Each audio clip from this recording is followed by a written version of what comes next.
පාඨකුරුල්ලෝ කතාව සමගින් එකතු වෙලා ඉන්න ඔයාලව ආදරෙන් පිළිගැනීමට කැමැත්තක් තිබෙනවා. ඉතින් ඉදිරියට අංජන ඇතුළු කට්ටියට විශේෂයෙන්ම දැන් කෙවින් නම් ගොඩාක් වෙලාට බිස්නස් එක මේ වෙලාවේ කාර්යබහුල වෙලා ඉන්න ගතියක්නේ තියෙන්නේ. ඉතින් ඒ නිසා කෙවින්ට නම් මේ දේවල් හොයන්න ඇත්තටම වෙලාවක් නැහැ. හැබැයි ඒ වුණාට අංජන මේ වැඩේට පාවිච්චි කරලා තමයි තියෙන්නේ. Taman මුදලක් හරි දෙන්නම් කියලා මේ වෙලාවේදී කරන්න කියන එක ගැන කියලායි තියෙන්නේ කියන කතාව ගැන අපි හොඳටම ඉතින් මේ වෙලාවේදී අංජන මේ හොයාගන්නේ නුරාන් කියලා කියන්නේ පොහොසතෙක් නෙමෙයි. නුරාන් කියලා කියන්නේ බොරුවට පොහොසත්කමක් මවාගෙන ඉන්න කෙනෙක් කියන එක ගැන පැහැදිලිවම පෙන්눔 කරන්න කටයුතු කරනවා සාක්ෂිත් එක්කම. හැබැයි ඉතින් එයා දුප්පත් කෙනෙක් වුණත් කමක් නැහැ. එයා ඉන්නේ ඉතින් තත්ත්වය අනුව එයාගේ හැඩරුව අනුව මැඩම්ට ඉතින් නොගලපෙන හේතුවක් ඇත්තේම නැහැ. හැබැයි උනාට ප්‍රශ්නේ දෙන්නේ මෙයා පොහොසතෙක් නෙවෙයි වගේම මෙයා බොරුකාරයෙක් වෙච්ච එකයි කියන කතාව ගැන. අපි අද මේ වෙලාවේ මතක් කරන්නට ඕනේ. තව දෙයක් කියන්න ඕනේ. ඒ තමයි පහුගිය කාලෙම නුරාන් ලොකු බිස්නස් තියනවා වගේනේ හැසිරුනේ.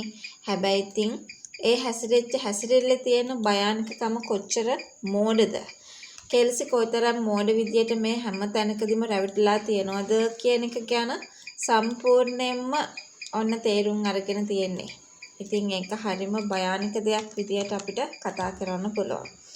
ඉතින් කොහොමුණත් මේ වෙලාවේදී දැන් නුරාන්ගේ ගෙදර හොයා ගන්නවා. නුරාන් ඉන්නේ විශේෂයෙන්ම දුප්පත් උනත් කමක් නැහැ. එයා පෞල්කාරයෙක්. දරුවොත් ඉන්නවා. ඉතින් මෙන්න මේ ගැනත් සම්පූර්ණයෙන්ම හොයා ගැනීමකට ලක් කරලායි තියෙන්නේ. ඊට පස්සේ ඉතින් මුලින්ම නම් ඉතින් ඔය කෙල්සි ඔය විශ්වාස කරන්නේ නැහැ. මාවයි නුරාන්වයි ඈත් කරන්න එහෙම නැත්තම් නුරාන්ගේ පොහොසත්කම දරාගෙන ඉන්න බැරුව මේ විදිය දේවල් ඉරිසියාවට කියනවා කියලා තමයි විශ්වාස කරන්නේ. හැබැයි ඒ විශ්වාස කිරිල්ල දිගින් දිගටම විශ්වාස කරගෙන ඉන්න ඕනේ නැහැ.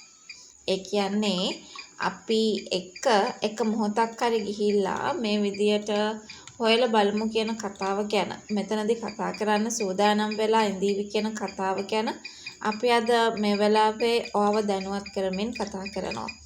ඉතින් මුලින් කෙල්සි යන්න අකමැති වුණාට මේ කට්ටියට පාඩමක් උගන්වන්නත් හිතාගෙන යන්න ඕනි කියන එක තීරණේ අරගනීවි කියන කාරණාව තමයි ඔයාට වගේම මටත් මේ වෙලාවේ කතා කරන්න පුළුවන්.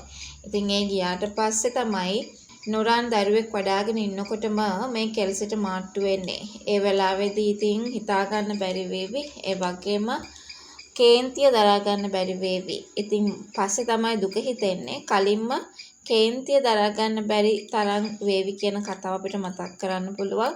විශේෂයෙන්ම නුරාන්ටත් කර කියා ගන්න දෙයක් නැති වේවි. ඒ වගේම කෙල්සිගෙන් ගුටි කන්න පවා සිදු වෙනවා කියන කාරණාව ගැන අපි අද මේ වෙලාවේ ඔයත් එක්ක කතා කරන්නට ඉඩක් හදාගෙන ඉන්නවා කියන කාරණාව තමයි අපි මේ වෙලාවේදී කතා කිරීමට සූදානම් වෙලා ඉන්න කියන කාරණය මතක් කරනවා.